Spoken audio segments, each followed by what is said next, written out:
How to store breadsticks, grissini, breadsticks. How long can they stay at room temperature? Do they need to be stored in the refrigerator? Can I freeze them? Below we bring some tips on how to store breadsticks, to prevent them from spoiling too quickly. Tips for storing breadsticks. Translating literally, breadsticks are breadsticks, but they are actually known as grissinos or grissinos in Brazil. It is a typical recipe from Italy, more specifically Turin, known in the country as grissini. In the case of ready-made breadsticks, dry and factory packaged, they can stay at room temperature. It is important that they stay in a dry and cool place. They have preservatives, therefore they usually last a long time without spoiling, 4 to 5 months. Some types can last almost a year, but it is important to check the packaging, as not all have preservatives. If it is artisanal, it will last the same as the stick made at home, which we specify below.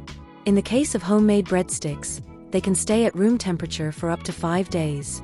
They should be completely cold before storing in a plastic bag or wrapping with aluminum foil.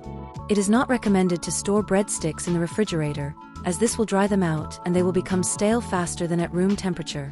If you put them in the refrigerator, they will only last about 3 days. Therefore, avoid leaving them in the refrigerator. Can you freeze breadsticks, grissini? Anyone who wants to can freeze breadsticks. To freeze, wrap them with aluminum foil or plastic wrap and take to the freezer. They will last about 3 months without spoiling. To prepare, let them thaw in the refrigerator overnight, or at room temperature, and place in the oven at 180 degrees Celsius to thaw and return to normal. How to know that the breadstick has spoiled? Always check the appearance and smell of the breadsticks. Normally the sticks do not spoil.